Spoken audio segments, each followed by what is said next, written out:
Acapulco, Mexico. This is Anarchast.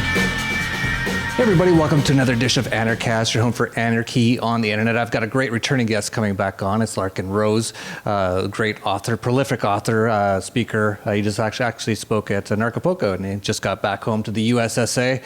I know it's been hard for him to sort of get back used to being sort of that enslaved again. A lot of the actual people from Anarchapulco have been writing about that. So many of them have been kidnapped and extorted since, or just hassled since they went back from Anarchapulco to the US, just the police and the customs and border and all these TSA and all that kind of stuff. But the reason I wanted to have Larken on was because there's this, I'm actually really confused, Larken. And first of all, I guess I should just say hello. How you doing? Hey, good. Yeah. But I'm just really confused about what's going on. I want to talk about this sort of alt-right stuff. The reason I contacted you was because again, I'm just really confused. Like, I don't understand what all these people are. Like, you see these fascists, I guess they call themselves all right now, and then you see anti-fascists, and what the anti-fascists do is if they don't like something you say, they beat you up and burn your books. And I'm like, oh, I thought that's what the fascists did. And, you know, it just goes on and on. I was actually watching sort of this documentary. A lot of that documentary stuff is kind of garbage, things on the History Channel and all that isn't really what really happened half the time. But I was watching about Nazi Germany, and they're like, oh, right before Hitler sort of took power, it was the communists versus the fascists. And I was like, I can't tell the difference. I don't know. Like, they seem like the same thing to me. And then, of course, the Nazis were the National Socialist Party, but then they were the fascists. Like, everything seems to have the opposite name of what it is. So I kind of wanted to have a conversation with you about what is all this stuff. Yeah, and the ridiculous thing is that people think there's actually a fundamental difference. And I actually use that example pretty often of you know, the depressing spectacle of the fact that in Nazi Germany, the main opposition were the statist communists, which is almost the exact same thing.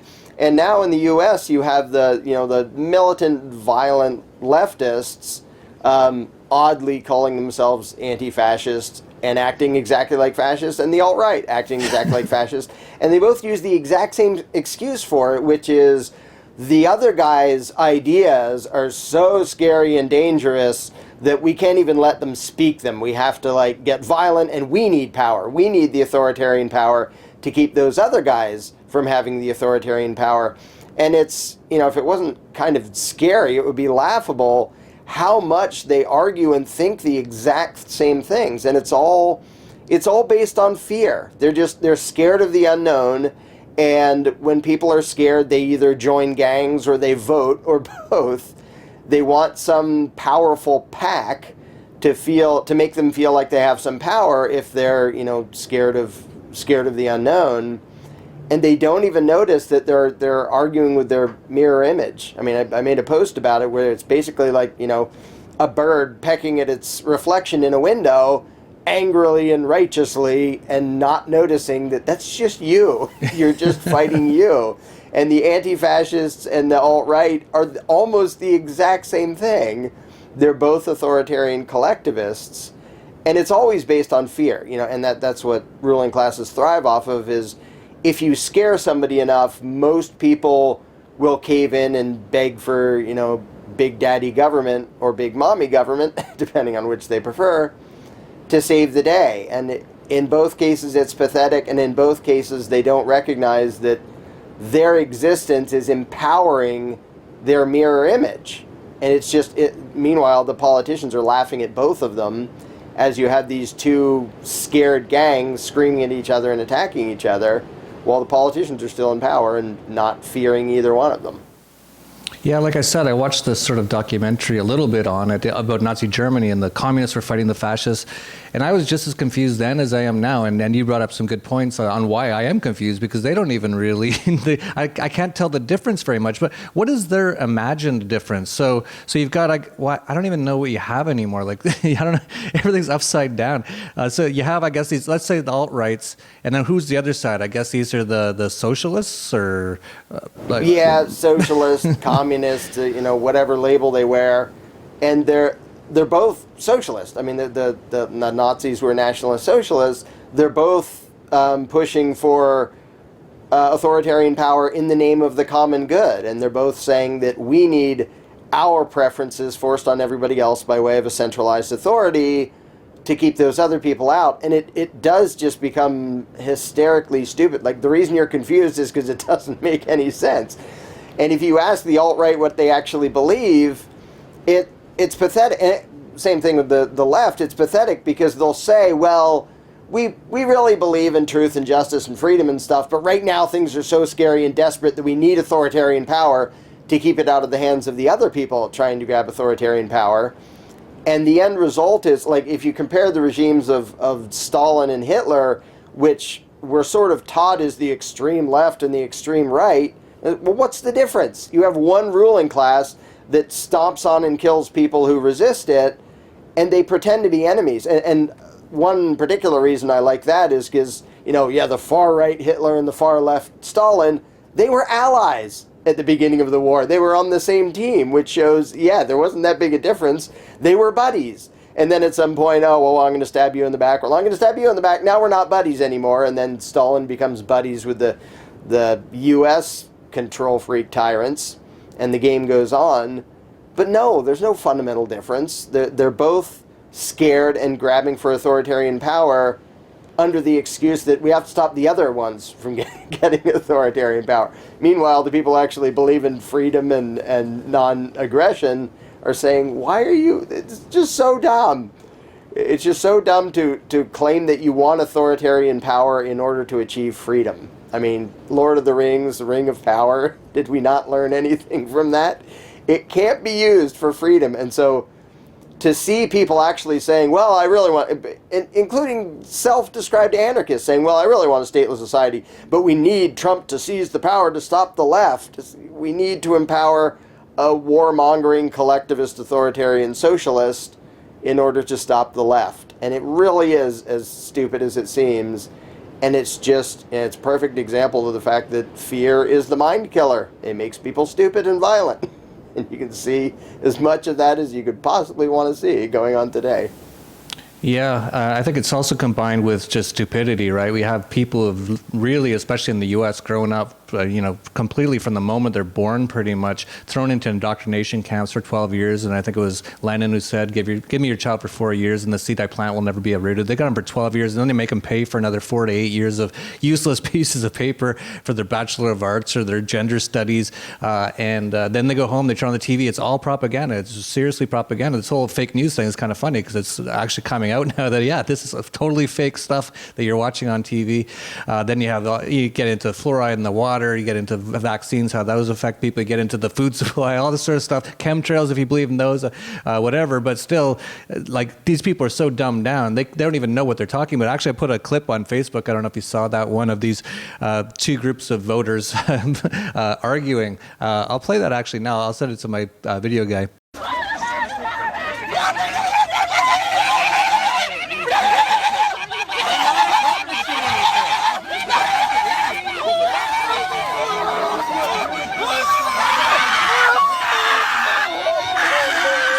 Did you see that one, Larkin? No, I hadn't seen that. They just start, they're not even talking. They just start screaming and making hooting sound. They just turn into total animals.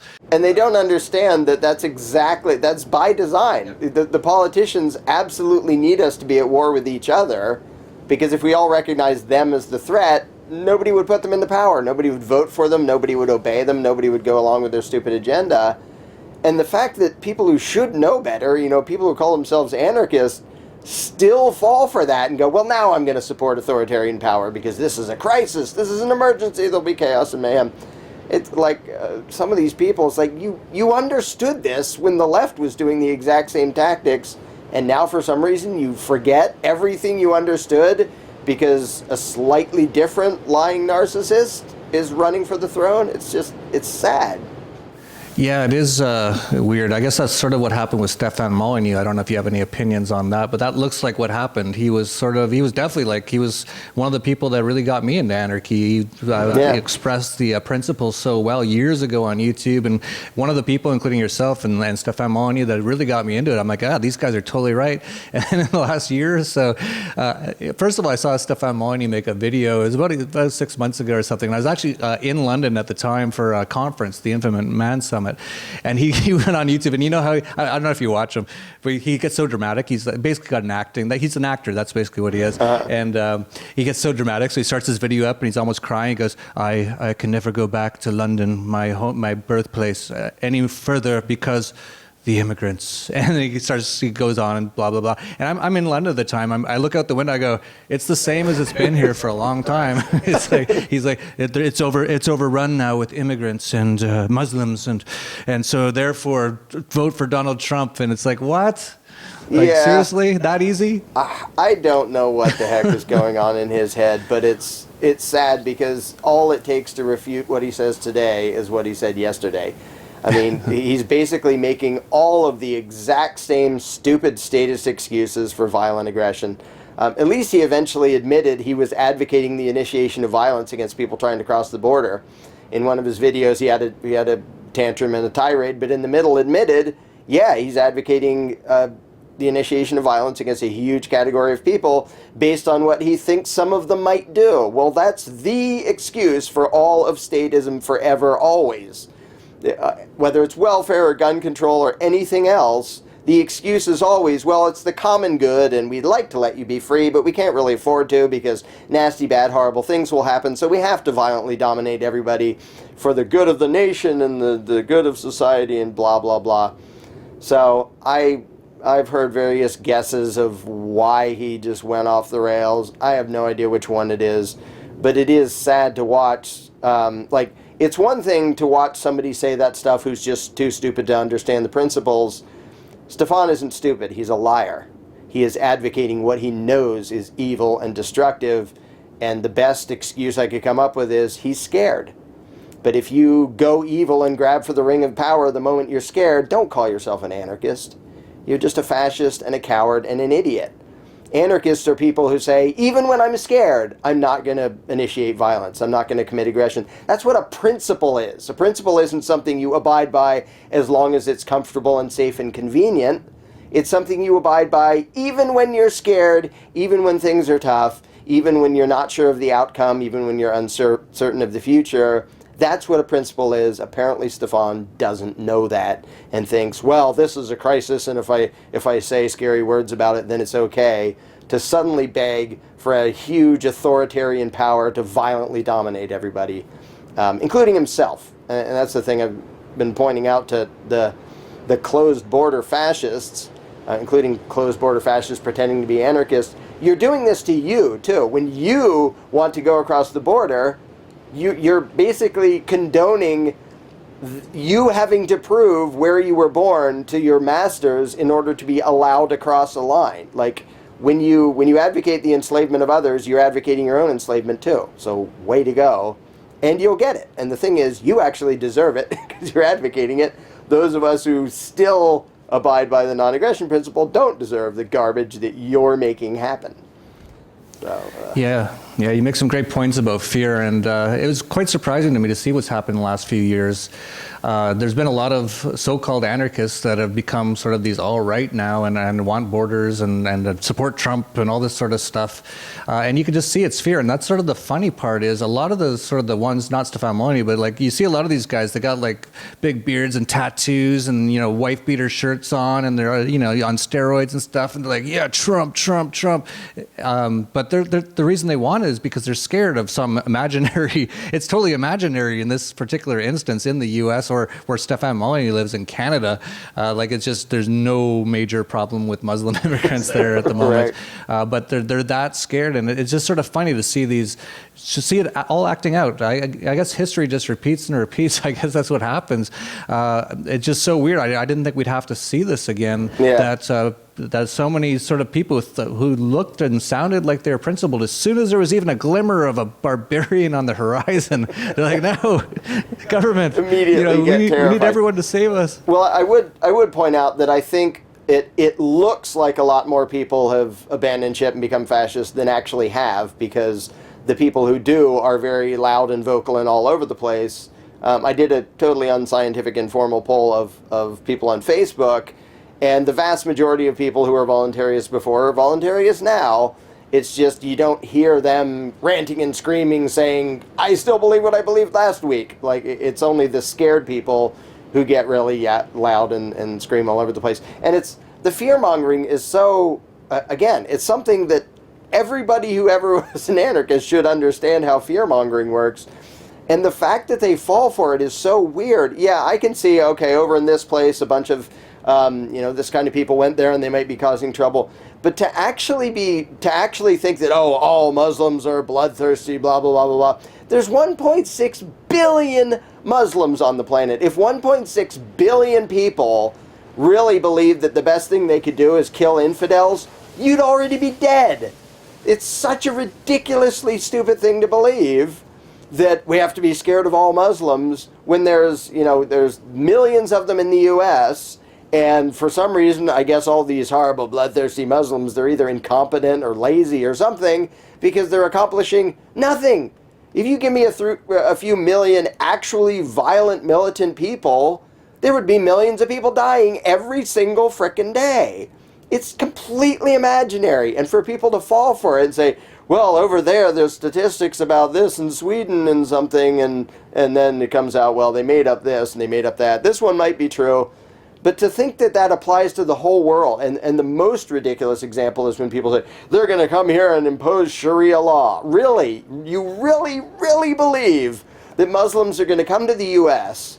and conquer and forcibly dominate 300 million Americans, 100 million of whom have guns? You really think that's going to happen? If you think that, you're just an idiot. And if you're that easy to scare, good riddance. I don't want you wearing the label voluntarist because you're a scared little moron. Yeah, it's really crazy. Just thinking about how scared, it's kind of funny too when you think about what's actually really going on in the world. The U.S., the most horrible, heinous terrorist organization, U.S. government in the history of the world, the most bankrupt nation in the history of the world, has been literally bombing the heck out of the world for decades now. And this goes all the way back to, you can probably go back 100 years on this, but then they really started on the Middle East. Few decades ago. This is just, it seems like it's been going on forever, with Iraq, attacking Iraq for no reason, just because George W. Bush said he wanted to hurt his daddy or something weird, some weird stuff. And then they lied about the Kuwait thing, all that kind of stuff. It's always lies. And then they did the 9/11, which obviously wasn't a bunch of guys with box cutters from caves in Afghanistan. And that should be clear to most people. I think most people know that, but they just get confused and like, oh, well, it says on TV every day, terrorism and Muslim. It's like, you know what? Given how much the U.S. government has attacked the Middle East and how it's literally millions of people dead now, and people like Janet Albright just laughing over it and saying, yeah, it was worth it. What was worth it? Killing like 1 million Iraqi children? Like I could actually see the Muslim people, if you want to talk about them as a collective, really wanting to really attack the U.S. government. I could totally see that happening, but they're really not. Like most of the things that they stage are false flags. 9/11 is the biggest one of them all. That's just so obvious that you can't even dispute it. That was not what they said it was. So even if they were actually attacking back, they actually have a good reason to, but they're not. So it's like, people freaking out about nothing. It's crazy. Yeah, and like over in the Middle East, like the scariest places, like where all these scary Muslim states are, if you're somebody trying to mind his own business living over there, you are way more likely to be killed by the U.S. military than by any Muslim extremist terrorist, but than by any other group or category of people in the world. The U.S. military is murdering and terrorizing way more people than anybody else. So to look to them to save us, it's just so stupid. And yeah, a thing I point out that makes the flag wavers cringe is that if I lived somewhere and an invading army was driving tanks up and down my street and kicking in doors and pointing machine guns at people, I would do everything I could to kill them until they left. I would absolutely be an insurgent. I would be what they would call a terrorist, because the U.S. troops are the terrorists. They're an invading army constantly initiating violence, and the excuse of, well, we're looking for bad people, so it's okay that we're like beating the hell out of people and kicking down doors and acting like total fascists. No, it isn't. And a hell of a lot of U.S. troops in combat zones absolutely deserve to have their heads blown off. And it's only through nationalist indoctrination that people get all squeamish and cringe and get outraged that I say that. They're committing terrorism and murder. If you commit terrorism and murder, I don't care what flag you wave. I want somebody to kill you, so you stop. And to throw that standard at Muslims, like, oh, we have to be scared of them because some of them want to do this, and ignore the biggest terrorist organization in the world and not apply it to them and say, yeah, maybe they have to stop them. Maybe they have to stop the U.S. troops from doing terrorism. It's just massive hypocrisy. And it shows the power of indoctrination that the flag wavers don't notice that they are literally cheering for the biggest terrorist organization in the world in the name of fighting terrorism. And not to mention the one that is actually extorting them every year for pretty much half the money they make. When they drive down the streets, they're getting stopped all the time. Like I said, half the people went back from Anarchapulco. They've already been like extorted by police, kidnapped by police. They live in like a police state. They're being extorted every day by this big government, and that's who they want to protect them from these scary people that they're told about on TV. Yeah, the U.S. military is fighting for our freedoms. The U.S. military works for the only organization that is any threat to the freedom of the American people. It's like, yeah, the mafia thugs are fighting for our freedom. Like, no, they're the only thing that threatens our freedom. And people parrot this mythology without thinking about it. Like, do you really think that some people in a cave over in Afghanistan were going to come over here and conquer us if not for U.S. troops like shelling the hell out of some city over there? It's just, people don't think about the nationalistic garbage they spout, or they would notice that, yeah, actually the military is part of the thing that is a threat to our freedom, and nothing else really is.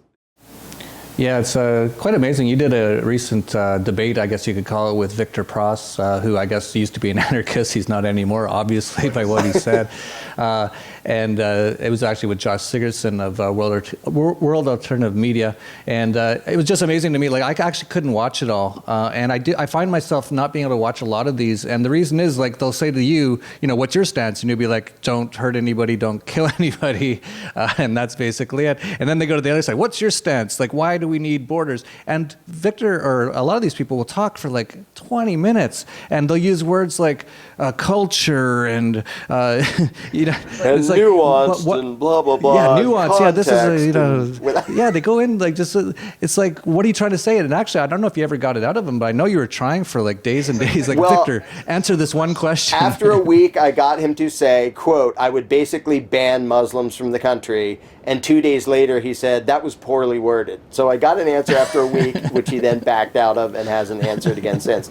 But they go into classic statist mode. I mean, it's what I deal with constantly with all sorts of statists, is they don't want to literally say what they describe, what they advocate. Like, when I advocate the use of force, I'm not subtle about it. Like my video, when should you shoot a cop?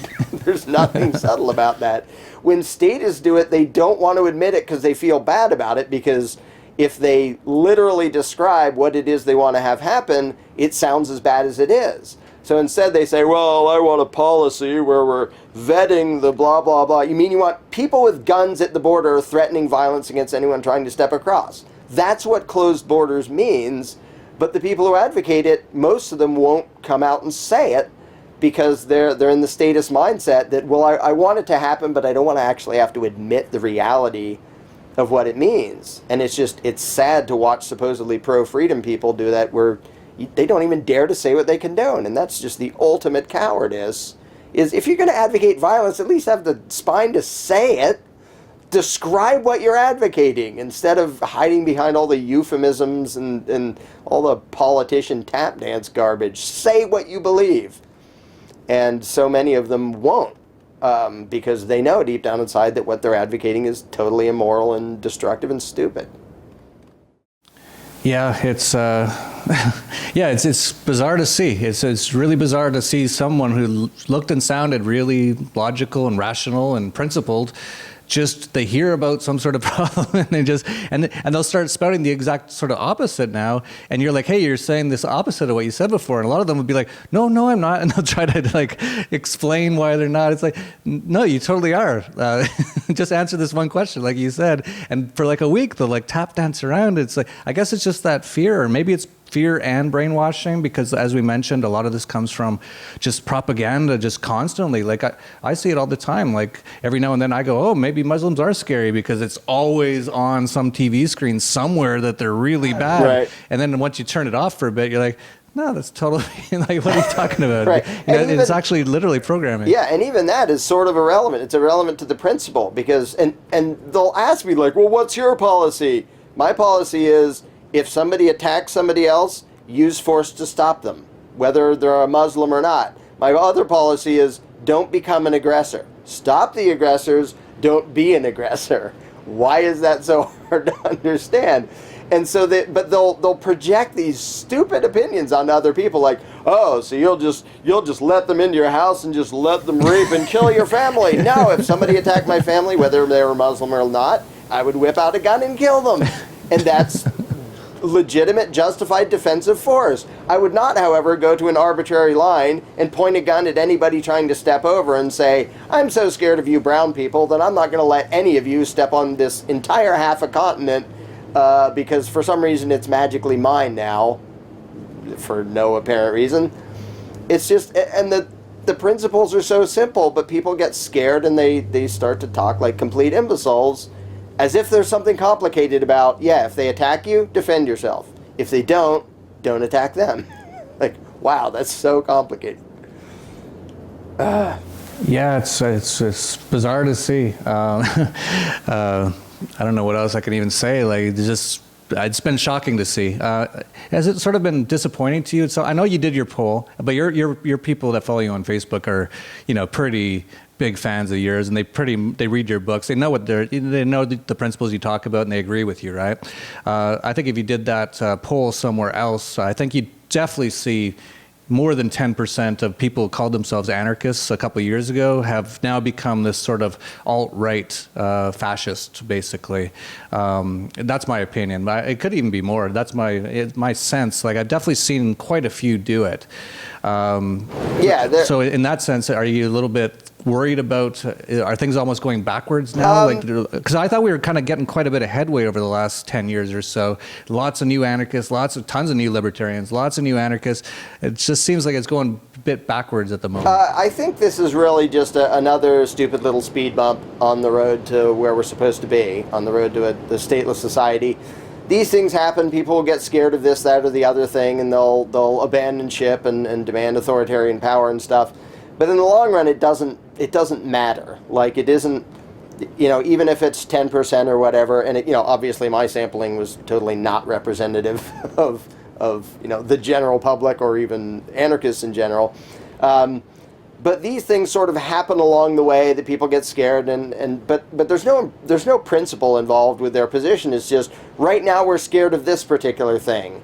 And after that particular fear fades a bit, whether it's because the politicians change what they're telling us to be scared of or some other reason, some of them are going to sort of come crawling back and say, well, it was an emergency and we had to blah, blah, blah, blah. But it's not, that's not going to suddenly turn around the tide and make all voluntarists turn back into statists. It's just a temporary, scared, stupid thing. And in the long run, I've been an anarchist for over 20 years now, and you see dumb little scared things and movements and people branching off and this and that and the other thing. But the underlying direction of the way humanity thinks is totally going in the right direction, and these little temporary political circus spectacles don't really matter. They're not going to stop it. They're not even going to slow it down. They're just going to sort of be a disturbing reminder of how stupid people can be, but it's temporary. And humanity is still going to go forward.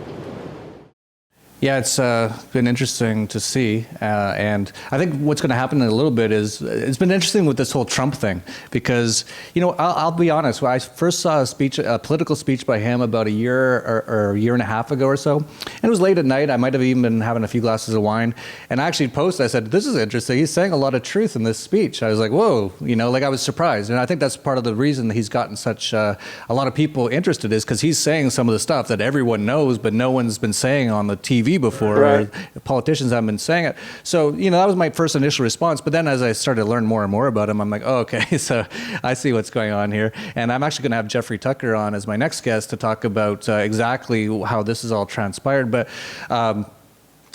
so many sort of libertarians and anarchists have sort of gone towards Trump because they like a lot of the things he's saying. But it's kind of interesting. We're already like over a month and a half, I guess, into his presidency, and they're going to say, well, it hasn't been long enough yet. He's planning to drain the swamp. It takes some time. But really, what did he promise before he got in? Right? He said, I'm going to put Hillary Clinton in jail. As soon as the second he was elected, he said, oh, I would never do that. They're good friends of mine. Right. So that right off the bat. Then he said, oh, I'm going to build a wall across an entire continent and make Mexico pay for it. And then as soon as he got in, he's like, well, maybe it'll be a fence. And, basically how we'll pay for it is we'll charge Americans 30% more for any Mexican products. Right. Okay, so that's 2 down, right? Okay, we're going to repeal Obamacare. And they've already gone through with that. They just made a few tweaks. It's basically still the exact same thing. What else has changed? The IRS is still extorting. The NSA is still, and we even know more about it now thanks to WikiLeaks and stuff like that. The NSA is still spying. The Federal Reserve is still printing money. The war is continuing. Actually, in fact, I think just today he sent ground troops into Syria, which is the first time they've done that yet. So it's, and the only big thing that I can see is a big difference between Bush, Obama, and Trump so far is Trump is really bringing in the police state massively. That's the only difference I can see, and that's sort of what these alt-right people want, right? They're like, yes, stop and frisk everybody, make sure there's nobody's got a bomb in their pocket or something, because I'm scared. They're stupidly thinking that isn't going to come back to bite them in the butt. Like, you're in this country too, you're going to be subjected to this too.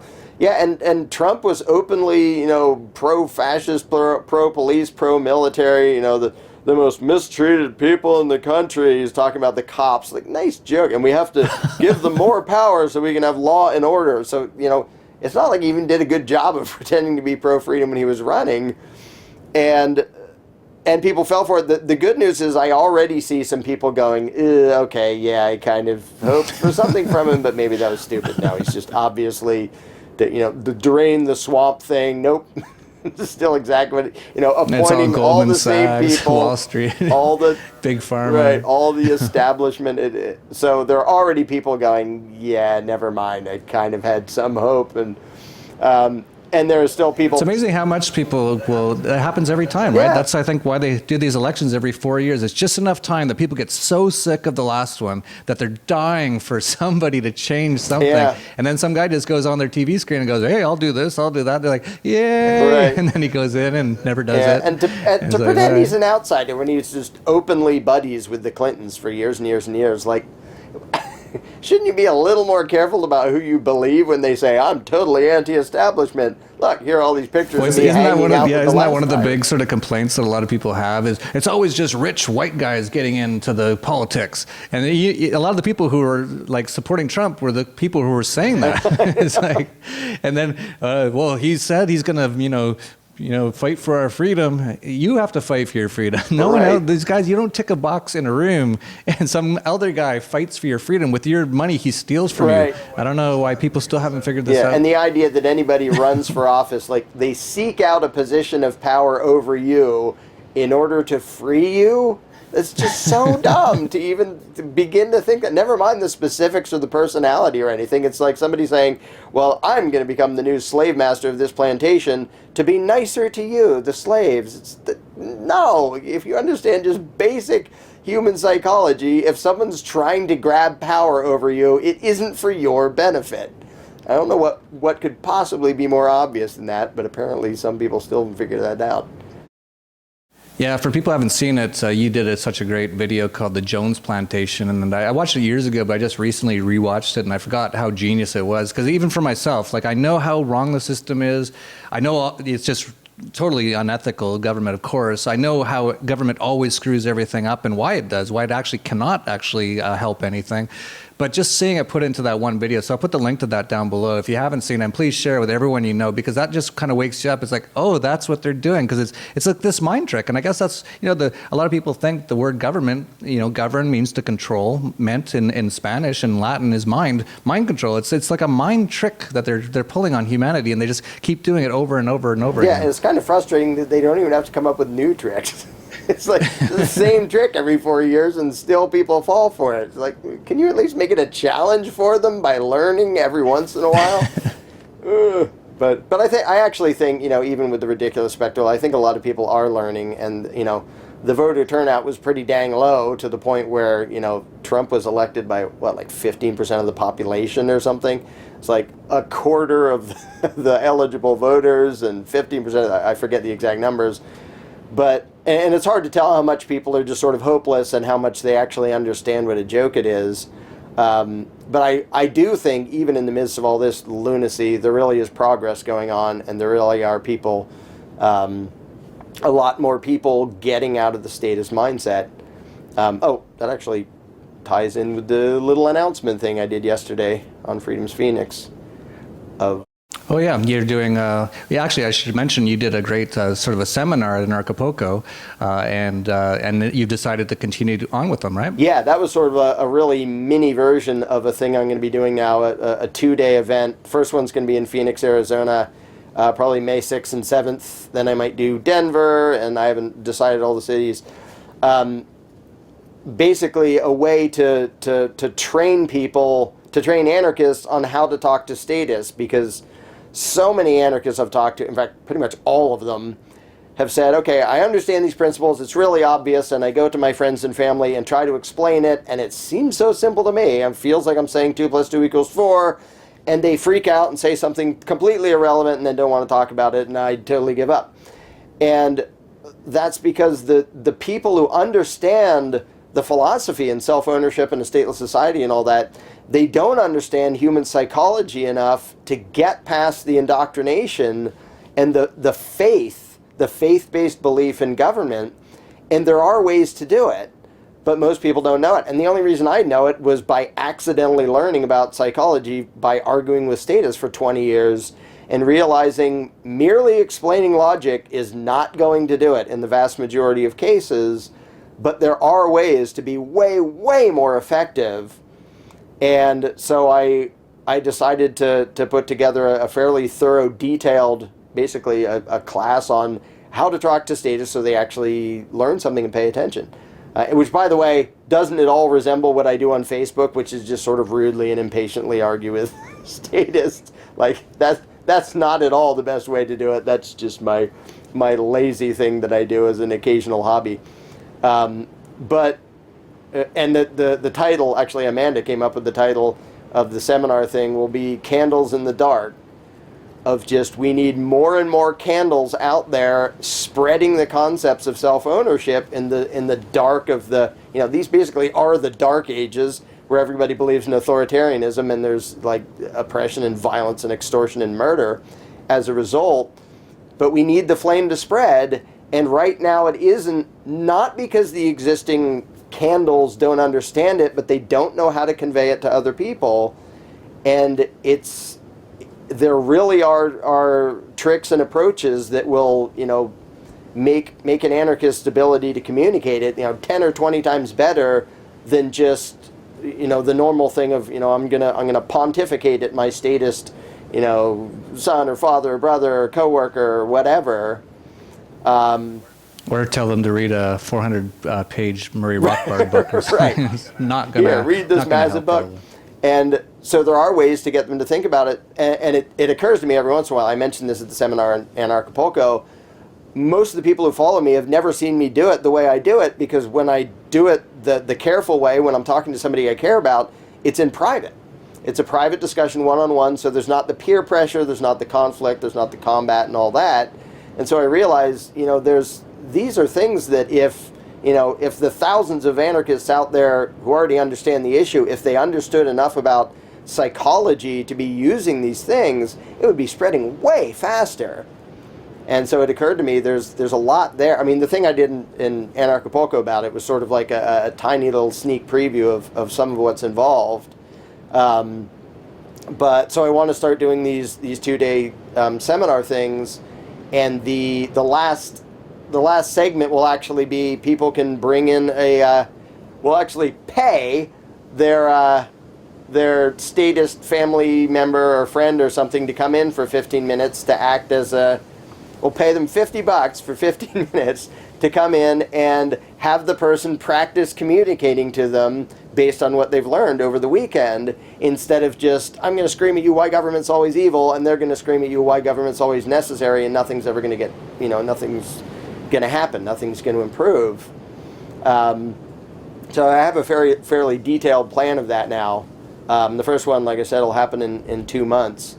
It'll be limited to 120 people, so it can be fairly, personalized training instead of, just preaching at a zillion people, and do like mini little workshops and actually learn, because there are totally ways to get the idea through, but logic and evidence are not it.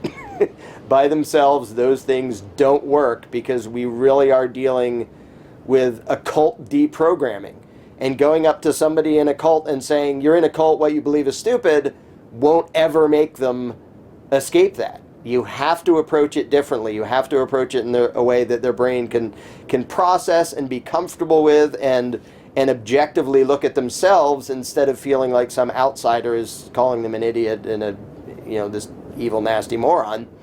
And so I think it's just really dang important that the people who already understand the philosophy, which is pretty dang simple, learn enough to understand how to convey it to other people and have it actually stick, and have them understand it, instead of just having them say, but the roads and defense and stuff, and now I'm running away, which is the usual response when you try to just explain it bluntly. It doesn't work. And for all the people who've noticed that and thought, well, it's impossible, nobody's ever going to learn, I would say, well, it might be that the reason they're not learning is because of your approach, not because they're incapable of learning, but because the way you're doing it right now cannot get through their indoctrination, and you need to learn the ways that can get through their indoctrination, and there really are those. So that's the plan. So yeah, for it truly is cult deprogramming. It's literally, we live in an entire society of brainwashed people. It's tough to live in sometimes, but we can actually turn it around. And actually, we brought up earlier about how I'm getting a little bit, I'm seeing things going a little backwards at the moment with all the people going towards the alt-right and Trump and all that. But in actual fact, in general, I agree with you. You can see the media is just dying. The mainstream media is over. Yeah. Even I don't like Donald Trump at all, of course, but even him in like a U.S. president press conference is calling CNN fake news. Like, it's over. Like, the mainstream media is just done. That's a big part of their control, is having control over what the information people get. So that's over. You look at the polls, and you brought up that you don't think many people even really care about politics anymore. I think it's less than 5% of people actually the people in Congress. It was some sort of poll number. It was definitely under 10% of people who had any sort of like faith or thought Congress was helping them in any way. It's like under 10%. So that's like friends and family members, basically. So everyone knows that. I think Trump is sort of like hopefully one of the last sort of Hail Marys that people are doing. Like, well, this one didn't work. Barack Obama the Nobel Peace Prize winner was supposed to, be the hope and change guy. Let's go the other way and try to turn it into a massive, crazy fascist police state and see if that fixes it. It's obviously not going to.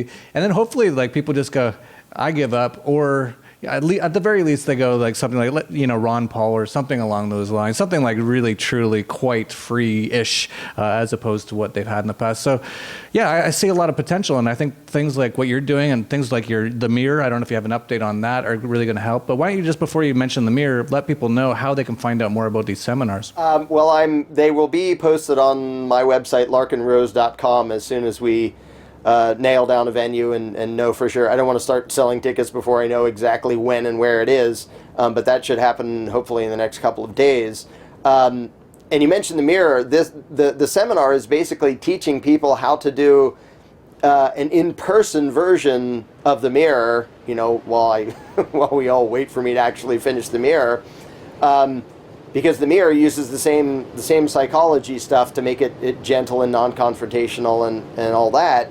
And it's really something that people, if they understand the approach, can do a lot of on their own. Now, I still think the mirror will be better even than a one-on-one conversation, even in the best scenario I could come up with me talking to somebody who wants to hear, and I still think the mirror will be more efficient and more effective and faster even than that. But there's still a lot that can be done in the meantime by people understanding this and knowing how to spread it. And so, because I still don't want to guess when the mirror will be done. I've gotten a ton done on it. It at least now it feels like a finite project. Like I have a grasp of where the edges are. Because before I was working on something and I kept coming up with more and more ideas of, I have to add this and I have to have it cover this and the other thing. So the more I did, the more there was to still do. So it felt like the finish line was running away from me. But now I think I have a grasp on what the whole thing will entail. There's still a lot to do. It's many months away. But in the meantime, can teach people to do the equivalent one-on-one with people they actually like love and care about and know, and convey the ideas in a way that doesn't just make everybody freak out and feel threatened and get defensive and argumentative. So that's a fun little interim thing. So I do that on weekends, and then I work on the mirror during the week, and that's pretty much my full-time job. That's great. Well, even once the mirror is done, it's still important that there's people out there who know how to communicate this information. Because obviously, even at the best case scenario, the mirror will probably not be bigger than Minecraft or something like that, which has maybe a total of, I'm just guessing, 50 million people who played it or something, right?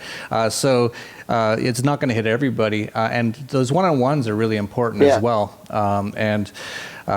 Just people, if I think you did a thing on Facebook once. It was really interesting, and you posted how quickly the world could become fully anarchist if I think you said something like if one anarchist could convert 2 people to become anarchists every year or something along those lines? Yeah, if every existing voluntarist converts 2 every year, so 1 turns into 3 because there's him, and then assuming there's how many, like 10,000 or something starting with right now? 10,000, I think it's like in 10 years it's the whole world, or 10 years is the whole country, and then in a few more it's the whole world. Because that's how exponential growth works. And so the thing now isn't like, because we're still a tiny minority of the population, the numbers isn't what matters, the rate of growth is what matters. Because if you have, as mathematicians know, if you have an exponential curve, it doesn't matter if it's really tiny right now. If it continues on the curve, it's going to get enormous. As a quick sort of weird tangent example, I forget who it was, there's some legendary story of the king, somebody impressed a king, and the king said, I'll give you whatever you want, and the guy said, give me a chessboard, put 1 grain of wheat on the first block, and then double that for the next block, and double that for the next block until you're done all 64 blocks. He said, really? That's all you want? And he didn't understand that was worth more than his entire kingdom. That's how exponential math works. That if you double it 64 times, it's kind of almost infinity. And if we double the number of people who understand this on a yearly basis, or triple or whatever we can, it very quickly gets way beyond anything any ruling class can control. And I don't even care what the specifics are of what people do to hide or circumvent or resist or anything else. When you get around to having tens of millions of people who don't believe in an obligation to bow to a ruling class, that ruling class is doomed. And I don't even care about the specifics of how it happens. It's going to be doomed if people stop feeling beholden to politicians. Yeah, it's kind of interesting, like even with what happened with Trump and Hillary, so many liberals said they're going to stop paying taxes because of this, and I was just like, awesome. And then there was a bunch of the commies in California. They're like, we're going to separate from the U.S. federal government. I'm like, this is great. It's about time. It's almost already starting. Just got to push them a little bit further and then just realize, the next step. Yeah. But I think it's going to happen as well. So as negative as we can get, there's a lot of positive things going on, and you're doing a lot of them. So why don't we just leave it at that, unless there's anything else you want to mention? And if there's nothing else you want to mention, just let people know where they can find out more information on you, your book, anything else. Yeah, my books can be had on Amazon.com or at my website, larkenrose.com. And the Candles in the Dark seminar will be posted there as soon as we have a venue nailed down and stuff, and tickets will be there. And then, of course, my YouTube channel, which is just youtube.com/LarkenRose, which is LARKENROSE, has the Jones Plantation that you mentioned and all sorts of other fun stuff for people to watch and share with other people. And I have found, I'll throw in a quick thing, that I have found that different videos and presentations and books resonate with different people. There's a bunch of different videos I did, including some that are very simple, that somebody will say, that totally changed my whole worldview. And I say, really? That stupid little thing? So it's worth trying different things on different people, because you never know what's going to suddenly resonate with somebody and make them go, whoa, yeah, that. I mean, people have said that about the tiny dot, which is the most idiotically simple animation imaginable. They've said it about the Jones Plantation. They've said it about the most dangerous religion. a video that somebody else made based on my stuff. So yeah, share all that fun stuff all over the place. Yeehaw.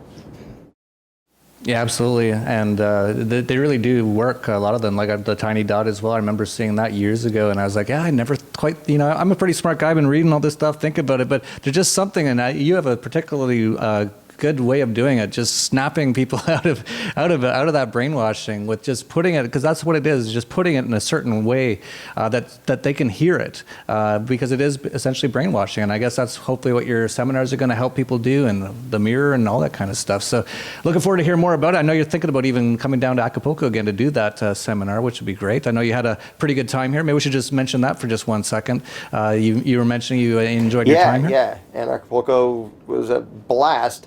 And I mostly go down for the 8 million little side discussions. Like I did my seminar thing and I did my talk, and those were fun. But to be around that many, however many hundreds of anarchists it was, and actually have, substantive, interesting discussions till all hours of the nights with various groups of people, whether it's one person or 5 or 10 or whatever. It's awesome to be in that environment. I mean, just to be somewhere where you're around hundreds of people who don't want you violently enslaved. Unfortunately, that's a rarity. But on top of that, it's so cool to see the number of people getting involved and understanding it and spreading it, and then having discussions that aren't like, how about them Sixers? Like, I'd rather talk about something that sort of matters. And there were a lot of discussions about things that actually matter down there. So yeah, that was a blast. Yeah, and I know you also enjoyed just sort of the local culture, the way of life down here. You mentioned why are they trying to build a wall between here and there? Because it's actually pretty cool here, right? Down here is like, so this is what I need, a wall between me and this? I don't think so. Yeah, there's a lot about Mexico that's really cool. And, obviously they have their statism too. It's not an anarchist utopia, but in a lot of ways it seems more pleasant and nice and free and less obnoxious and obtrusive than up here in the USSA, like you said. So yeah, I'm looking forward to visiting it, and I do want to do a seminar down there, hopefully even before the next Anarchapulco, sometime in between, but we'll see. Awesome. Looking forward to seeing you down here, and thanks for coming on, and interesting information as always. If you like this video, please like, subscribe, share down below, share it with all the people who are out there who used to be anarchists and now they're fascists, and they call Larken Rose a Jeanjacketarian. And actually, I think someone made Larken a Jeanjacketarian jean jacket. He didn't have it for this program. I think it's in the wash or something, but that's a sort of a funny sort of side note, Larken, that they call you this Jeanjacketarian. For some reason, they picked you out to be the one guy they're going to attack now. Oh, that guy, he still believes in, not, initiating force against peaceful people. What an idiot. He's the Jeanjacketarian. And it's all over this photo. I think you put it up on Facebook where you weren't even wearing a jean jacket. That's just so stupid. For the first time in 30 years, actually own a jeans jacket, which says Jeanjacketarian on the back of it, which is hysterical. Yeah, so that they made up this insult, which A, isn't an insult, and B, was 100% factually inaccurate, based on a picture of me wearing a light blue flannel shirt that they thought was a jean jacket. So that shows the mental power of the alt-right. That's they can't even get their stupid, empty insults to be factually correct. That's great. So we'll leave it at that. Like I said, please like, subscribe, share down below. And that's it for Anarchast, your home for anarchy on the internet. Peace, love, and anarchy.